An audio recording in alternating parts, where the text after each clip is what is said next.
말씀 함께 봅니다. 누가복음 12장의 말씀입니다. 누가복음 12장 1절부터 12절까지의 말씀입니다.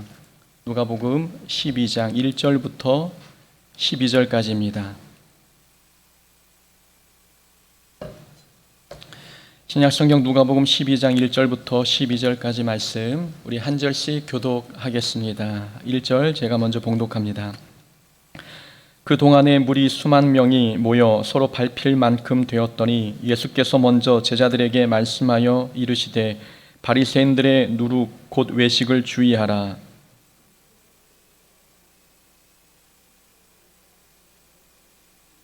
이러므로 너희가 어두운 데서 말한 모든 것이 광명한 데서 들리고 너희가 골방에서 귀에 대고 말한 것이 지붕 위에서 전파되리라.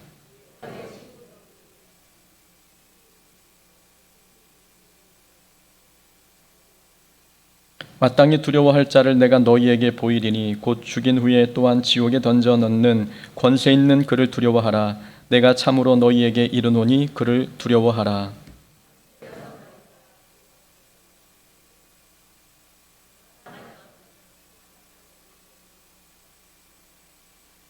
너희에게는 심지어 머리털까지도 다 세신 바 되었나니 두려워하지 말라. 너희는 많은 참새보다 더 귀하니라.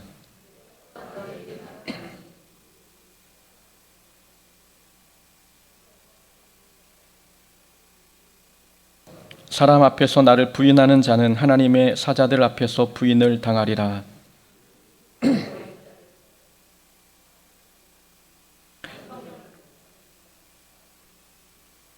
사람이 너희를 회당이나 위정자나 권세 있는 자 앞에 끌고 가거든 어떻게 무엇으로 대답하여 무엇으로 말할까 염려하지 말라.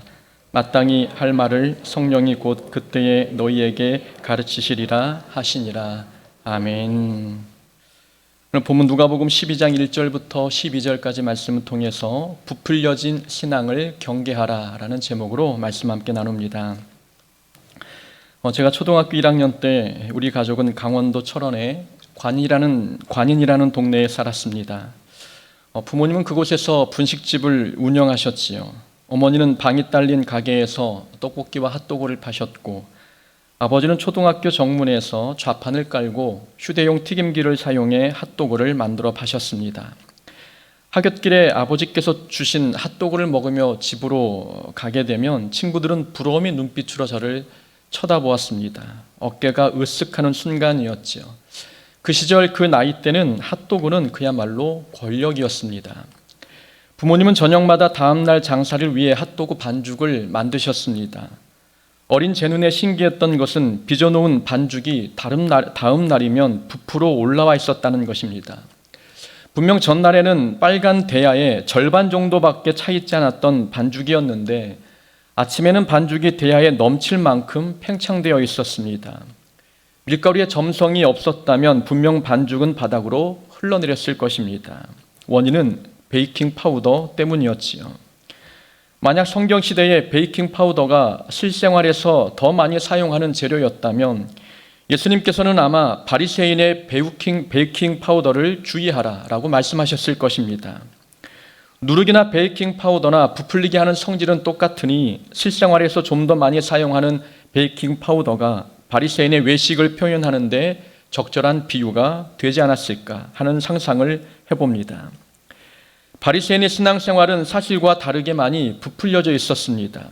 그래서 예수님은 바리새인들의 삶을 누룩에 비유하셨습니다. 바리새인의 신앙생활은 자랑과 교만의 도구였고 사람들에게 대접받고 높은 자리에 오르기 위한 수단이었습니다. 바리새인의 삶은 평토장한 무덤처럼 겉만 거룩했지 내면은 오물로 가득한 삶이었습니다. 바리새인은 거룩하지 않았는데 거룩한 것처럼 흉내냈고 경건하지 않은데 경건한 척 연기했습니다. 그들의 삶은 율법 정신이 하나도 실현되지 않은 포장만 화려한 열매 없는 생활이었습니다. 바리새인의 거룩은 거품이 잔뜩 낀 가짜였고 그들의 경건은 허풍과 위선으로 부풀려져 있었습니다. 그리스도인들이 경계해야 할 것은 바로 이 부풀려진 신앙입니다. 믿음이 부풀려져 있고 선행이 부풀려져 있고 거룩과 경건이 부풀려지는 이 모든 것을 조심해야 합니다. 부풀려진 신앙은 자기 스스로를 속입니다. 부풀려진 신앙은 자신의 신앙에 문제가 많은데도 불구하고 잘하고 있다는 착각을 심어줍니다. 그래서 회개할 기회를 빼앗고 성장을 멈추게 하지요. 사탄은 속이는 자입니다. 어떻게 해서든 우리의 믿음을 뻥튀기 위해서 신앙생활에 아무런 문제가 없는 것처럼 속게 만듭니다. 그래서 많은 그리스도인들이 열매 없는 신앙생활을 살아가도 매번 정체되어 있는 신앙생활을 하고 있어도 이 잘못된 껍데기를 깨고 성장을 하지 않습니다. 속기 때문이죠. 부풀려진 신앙이 나의 진짜 신앙인 것처럼 착각하기 때문입니다. 우리 신앙생활에는 믿음을 부풀리게 만드는 다양한 누룩이 존재합니다. 신앙 배경이 어떤 이에게는 누룩이 될 수 있지요. 모두가 그런 것은 아니지만 대부분 사람들은 자신의 신앙 경력이 뛰어나면 신앙도 좋을 것이라고 생각합니다. 저는 모태신앙인입니다. 우리 가족 중에 아무개는 목사입니다. 신앙 배경을 자랑 삼아 이야기하는 자들이 있지요. 배경이 자기의 신앙을 대변해 줄 것처럼 착각하고 있는 것입니다. 또 어떤 사람은 서울의 대형교회를 다닌다거나 대형교회에서 제자 교육을 이수했으면 스스로 탁월한 그리스도인인 것처럼 생각합니다. 교회 건물이 크면 자기 믿음도 크다고 착각하는 거죠. 어떤 교육 수료증이 믿음의 크기를 증명한다고 생각하고 있는 것입니다. 신앙생활의 연수, 교회 규모, 수료증, 봉사, 이러한 신앙 배경이 신앙의 크기를 말해주지 않습니다. 신앙의 깊이와 크기를 가늠해 주는 것은 성령의 열매입니다. 열매는 신앙생활을 오래 했다고 많이 맺을 수 있는 것도 아니고 신앙 경력이 짧다고 해서 열매가 적게 열리는 것도 아닙니다. 중요한 것은 친밀도입니다. 짧은 기간에 하나님 앞에 하나님과 얼마나 밀도 있는 교제를 했느냐, 하나님과의 친밀도가 열매의 유무를 결정합니다.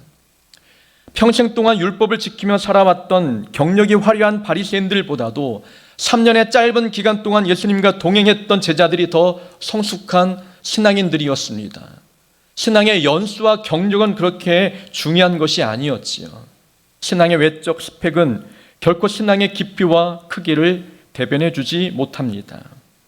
그래서 신앙의 이 배경, 이 경력은 우리의 신앙과 믿음의 거품을 만들어내는 누룩이 될 수도 있습니다. 누룩이 만들어낸 거품에 속아 스스로 온전하다고 믿었던 바리새인들은 그래서 변화의 길로 들어서지 못했습니다. 신앙 배경이 누룩이 되는 사람도 있지만 칭찬이 누룩이 되는 사람들도 있습니다. 신앙생활을 하면서 많은 칭찬을 받으면 스스로 믿음의 거장이 된 것 같은 착각을 합니다. 실제 믿음은 종짓그릇 정도의 크기인데 말이지요. 칭찬은 믿음의 크기를 보지 못하도록 눈을 가려버립니다. 심리학자 아들러는 칭찬의 위험성을 경고했습니다. 아들러는 칭찬받는 사람은 칭찬하는 사람의 기준에 맞추려는 심리가 있다는 이야기를 하는 거죠. 그래서 칭찬받기 위해 칭찬하는 사람의 기대에 부응하려고 노력한다는 이야기입니다. 신앙생활에서 사람의 칭찬을 많이 받으면 어떤 현상이 나타나겠습니까? 하나님의 기대보다도 사람의 기대에 맞출 위험이 있습니다. 사람의 기대에 맞추는 것은 그렇게 어렵지 않습니다. 겉만 잘해도, 겉모습이 화려하면 사람들의 칭찬을 받기 쉽습니다. 참으로 위험한 신앙생활이지요. 칭찬의 분량이 믿음의 분량을 말해주지는 않습니다. 칭찬을 많이 받는다고 해서 믿음이 뛰어나다 착각하는 것은 금물입니다. 칭찬이 사라지면 한껏 부풀러 올랐던 신앙의 열심도 사라질 위험이 있습니다. 이런 사람은 신앙생활의 동력이 믿음이 아니라 칭찬인 사람들입니다. 칭찬은 우리 신앙의 거품을 만들어내는 누룩이 될 수 있습니다. 칭찬이 있든 없든 주어진 사명에 충성을 다하는 한결같은 자가 되어야 신앙이 부풀려지지 않을 수 있습니다. 또한 많은 성경 지식이 누룩이 될 수도 있습니다. 성경 지식의 양과 믿음의 크기는 반드시 비례하지는 않습니다. 성경 퀴즈대회에서 우승하고 성경 암송을 잘해도 믿음의 크기와는 별개일 수 있습니다. 진짜 믿음은 알물 삶으로 옮기는 것입니다. 성경 지식을 삶에서 실천하는 모습이 그 사람의 진짜 믿음입니다. 바리새인들은 성경 지식이 풍부했습니다. 그렇지만 바리새인들의 삶은 예수님께서 비판하고 비난하실 만큼 형편없었습니다.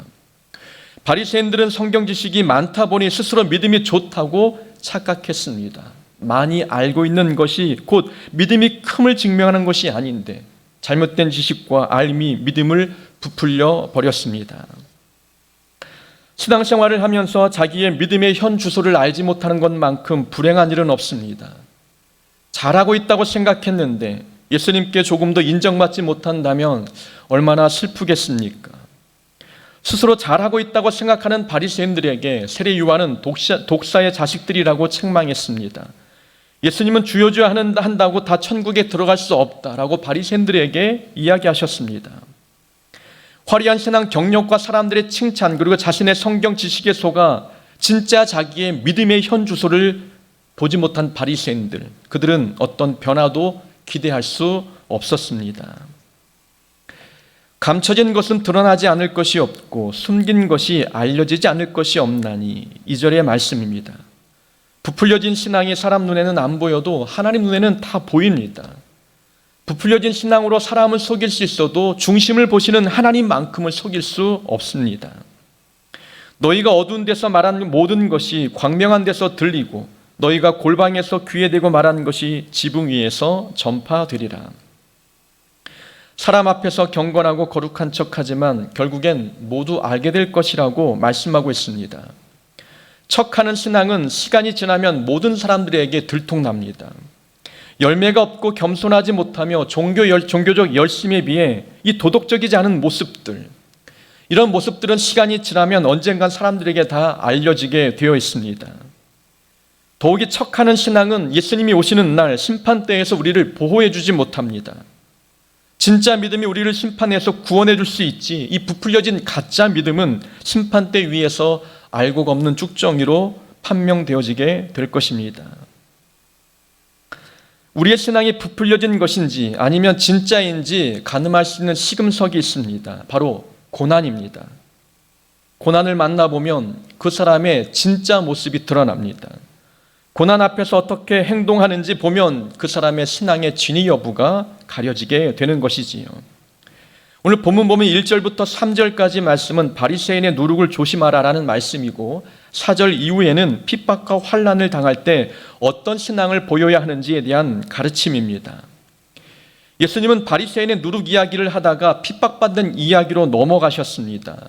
이 두 주제가 상반된 것 같지만 전혀 상관없는 것이 아닙니다. 신앙의 진위 여부는 핍박 속에서 가려진다는 것을 말씀하고 있는 것입니다. 우리의 신앙이 누룩으로 부풀려졌는지 아니면 속이 꽉 찬 단단한 신앙인지 위기의 바람이 불면 판가름 난다는 것을 오늘 본문이 말씀해 주고 있습니다. 고난의 바람이 불면 신앙의 거품은 빠집니다. 온실 속에서는 모든 신앙이 잘 자라지요. 그러나 건조한 바람이 불고 뜨거운 태양이 내리쬐는 그리고 맹수가 득실거리는 광야에서는 결과가 달라집니다. 우리의 신앙이 그렇습니다. 평안할 때 좋았던 신앙이 고난의 바람 앞에 시들어버리는 경우가 많지 않습니까? 고난을 만날 때 우리의 진짜 신앙이 드러납니다. 바리새인들의 누룩을 조심하라 말씀하시면서 고난과 핍박에 대한 교훈을 주셨던 예수님의 이 모습을 보면서 누룩 있는 신앙인지 아닌지 판가름할 수 있는 것, 고난 앞에 서 보면 안다라고 우리에게 말씀하고 있습니다. 그런 의미에서 이 코로나 바이러스는 부풀려진 한국교회의 신앙에 거품을 빠지게 해주었습니다. 외적인 성장과 양적 성장을 위해 지금까지 달려왔던 한국교회는 코로나라는 위기 바람 앞에서 많이 흔들렸습니다. 교회는 사회 지탄의 대상이 되었고 많은 그리스도인들이 교회를 떠났습니다. 국가적으로 위기 상황에서 교회가 이웃의 불안을 해소해주는 위로 역할을 감당해야 했는데 교회는 오히려 이웃들이 공감할 수 없는 비상식적이고 비합리적인 모습을 보여줬습니다. 그래서 교회는 신뢰를 잃었고 전도의 문도 많이 막혔습니다. 그동안 한국 기독교는 규모 면에서는 성장했지만 뿌리가 아직 약해 열매보다는 잎만 무성한 모습이었습니다. 코로나 이전에는 몰랐는데 이 고난의 바람이 불자 한국교회의 진짜 모습이 나타났습니다. 개인의 신앙도 코로나로 인해서 본 모습이 드러나지 않습니까? 평소엔 몰랐는데 코로나라는 고난 앞에 서보니까 지금까지 자기 뿌리로 믿음 생활 했는지 아니면 믿음 좋은 사람에게 기대어 신앙생활 했는지 여실히 드러났습니다. 개인이든 공동체든 이 고난의 풍랑을 만나야 그 신앙에 누룩이 끼어 있는지 아니면 진짜인지 알 수가 있는 것입니다. 예수님 오늘 본문을 통해서 고난을 만날 때 어떻게 행동해야 되는지 우리에게 교훈해 줍니다. 현재 예수님은 바리새인들로부터 위협을 받고 있는 상황이었습니다. 11장 마지막 부분에 보면은 예수님은 바리새인과 율법 교사를 책망하셨습니다. 그랬더니 53절에 보니까 서기관과 바리새인들이 거세게 예수님께 달려들었습니다. 따져 묻기도 했습니다. 현재 예수님은 종교 지도자들에게 위협과 핍박을 받고 있는 상황이었습니다. 이런 상황에서 예수님은 이 고난을 당할 때, 핍박을 받을 때 어떤 신앙의 자세를 견지해야 견고한 신앙으로 자라날 수 있는지를 우리에게 본문을 통해 말씀해 주신 것입니다. 우선 4절에 보니까 예수님은 몸을 죽이고 그 후에는 능히 더 못하는 자를 두려워하지 말라라고 말씀하셨습니다. 몸을 죽이는 자는 핍박하는 자를 의미합니다. 핍박하는 자들이 육체적인 고통은 줄 수 있지만 우리를 지옥에 던져 넣지는 못한다라고 말씀하고 있습니다. 핍박이 육체와 마음은 아프게 할 수 있습니다. 그러나 어떤 핍박도 우리에게서 구원을 빼앗지 못합니다. 우리를 하나님의 품에서 빼앗을 수 없고 천국으로 가는 우리의 진로를 바꾸지 못합니다. 아무리 능력 있는 자라 할지라도 어떤 고난과 핍박의 강도라 할지라도 우리를 하나님 품에서 빼앗아가지 못합니다. 우리 이런 말씀을 통해서 얻는 교훈이 한 가지 있습니다. 어떤 고난도 하나님께서 정하신 결과를 바꾸지 못합니다. 우리에게는 천국이 주어졌습니다. 천국은 우리가 가야 할 최종 종착역입니다. 그럼 고난을 만나기는 하지만 어떤 고난도 천국을 향해 가는 길목에 서 있는 우리 발걸음을 되돌아서게 만들지 못합니다. 사탄의 힘은 거기까지 미치지 못하는 것이지요. 우리를 하나님께서 천국으로 인도해 가시는데 천국이 종착역이지만 이 종착역을 바꿀 수 있는 힘과 능력은 사탄에게, 고난에게, 세상에게 존재하지 않습니다. 우리는 고난을 만날 때마다 생각해야 합니다. 어떤 고난도, 어떤 사람도, 어떤 핍박도 하나님께서 정하신 결과는 바꾸지 못한다. 고난이 하나님께서 디자인한 인생의 행로, 우리의 인생의 행로를 바꾸지 못한다면 여러분, 고난은 결코 두려워할 존재가 아닙니다. 고난이 우리를 향한 하나님의 계획을 바꾸지 못한다면 그 고난은 두려움의 존재가 될 수 없습니다. 고난은 늘 우리와 영적인 전쟁을 벌입니다. 그러나 어떤 영적 전쟁이든 그 전쟁은 이겨놓고 싸우는 전쟁입니다. 이스라엘 백성들이 가나안 땅을 얻기 위해 전쟁을 치렀습니다. 하나님께서 가나안 땅을 주시겠다고 약속을 했는데 가나안 땅에 들어가 보니까 그 땅은 빈 땅이 아니라 이미 살고 있는 족속들이 있었습니다. 빈 땅이었다면 그냥 가서 차지만 하면 편할 터인데 살고 있는 민족이 있었기 때문에 그들과 전쟁을 치러 승리하고 그 땅을 빼앗아야만 했습니다. 불가피하게 전쟁은 피할 수 없는 상황이었지요. 이 전쟁을 앞둔 백성들의 마음은 두렵고 떨렸을 것입니다. 하지만 하나님께서는 분명 말씀해 주셨습니다. 하나님은 이스라엘 백성들에게 가나안 땅을 주시겠다 약속해 주셨고 하나님이 먼저 앞서 가셔서 싸우시겠다 말씀하셨습니다. 하나님이 싸우시겠다는 것은 이미 이 전쟁의 승패가 결정이 되었음을 보여주고 있는 것입니다. 이 전쟁은 싸우고 이긴 다음에 싸우는 겁니다. 이미 승리했고 들어가서 승리만 확인하면 되는 전쟁이었습니다. 우리가 겪는 모든 영적인 이 전쟁은 이미 승패가 결정이 되어 있습니다. 승리는 따놓은 당상이고 우리는 들어가서 승리만 확인하면 되는 영적인 전쟁입니다. 예수님은 십자가 위에서 우리가 당할 모든 고난, 모든 문제들을 이미 해결하셨습니다. 인생의 모든 문제를 싸워 이기셨기 때문에 우리는 믿기만 하면 이기는 것입니다. 그래서 고난은 절대 우리를 이기지 못합니다. 고난은 하나님의 계획으로 가는 우리의 발걸음을 되돌리지 못합니다. 막을 수 없습니다. 걸림돌이 되지 못하는 것입니다. 그러니 고난은 두려움의 존재가 아닙니다. 어떤 고난도 하나님께서 정하신 결과를 바꾸지 못합니다. 결과가 바뀌지 않는다면 여러분 안심해도 되지 않습니까? 신앙생활 하면서 제가 들은 말 중에서 가장 위안이 되는 말이 있습니다. 하나님께는 무한대의 옵션이 있다라는 말이었습니다. 강력한 고난이 우리의 길을 방해해도 하나님께는 해결할 수 있는 대안이 있습니다. 옵션이 있다는 거예요. 인간이 아무리 죄를 짓고 실수하고 실패해도 하나님께서는 그 사람을 바른 길로 인도하실 수 있는 다양한 옵션을 가지고 계십니다. 얼마나 다행이고 위로가 되는 말씀입니까? 하나님은 아브라함을 향한 계획을 가지고 계셨습니다.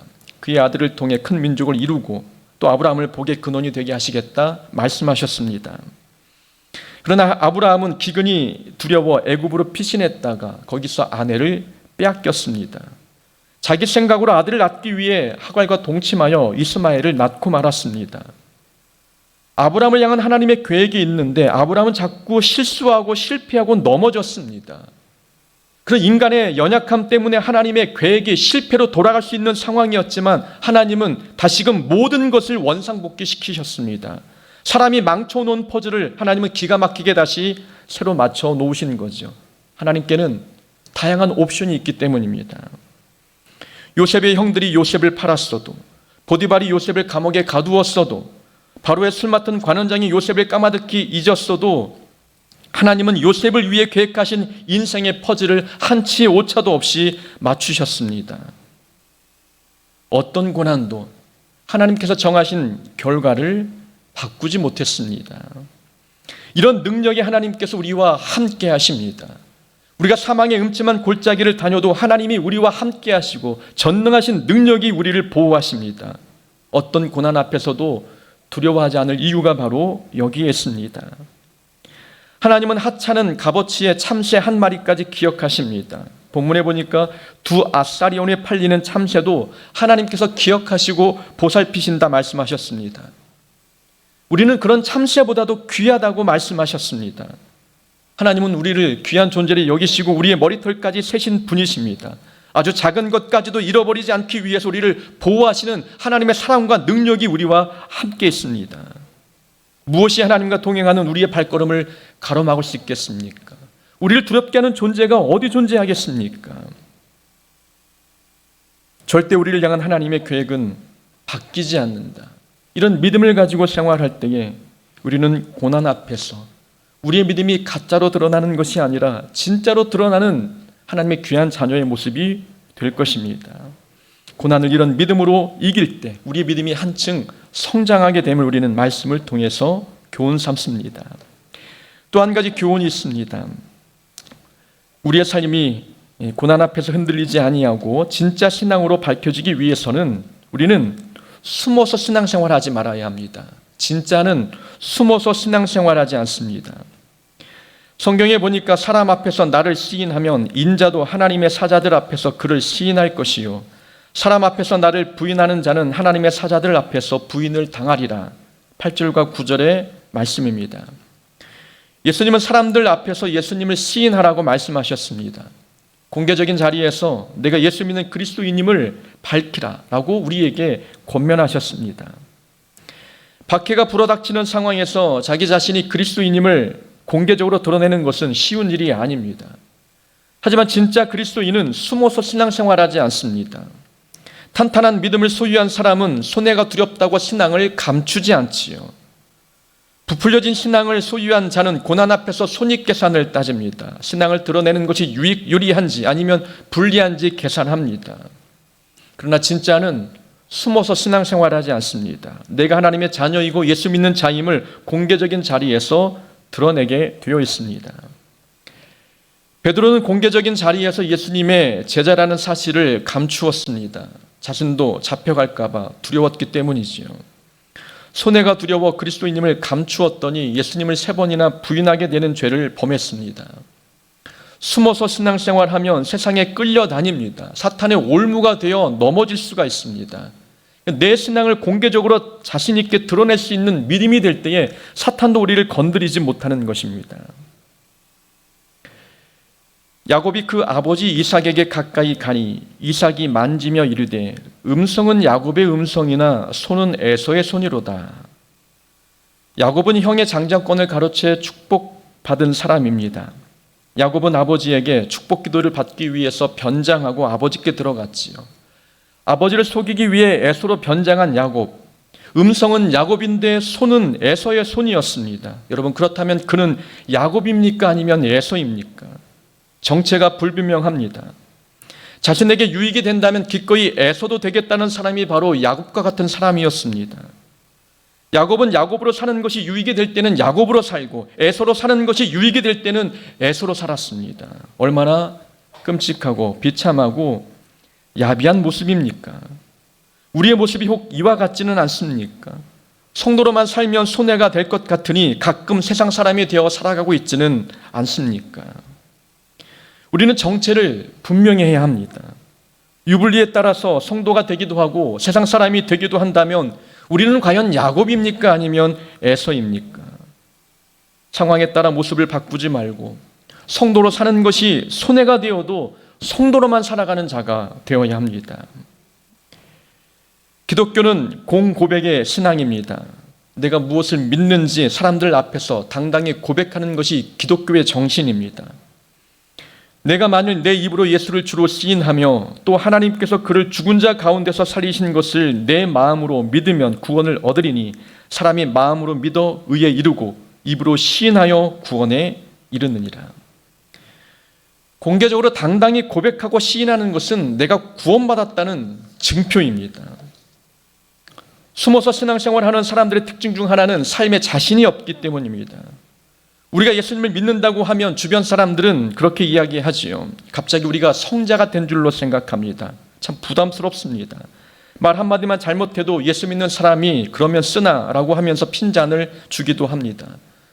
그래서 우리는 그런 소리 듣기 싫고 손해가 될 것 같으니 신앙을 공개적으로 드러내지 못할 때가 많습니다.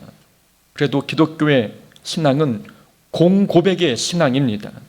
숨어서 신앙생활하는 것이 기독교의 정신이 아닌 사람들에게 내 신앙을 알리고 그래서 하나님의 영광을 가리지 않기 위해서 성화되어 가는 것, 그것이 기독교의 참된 모습입니다.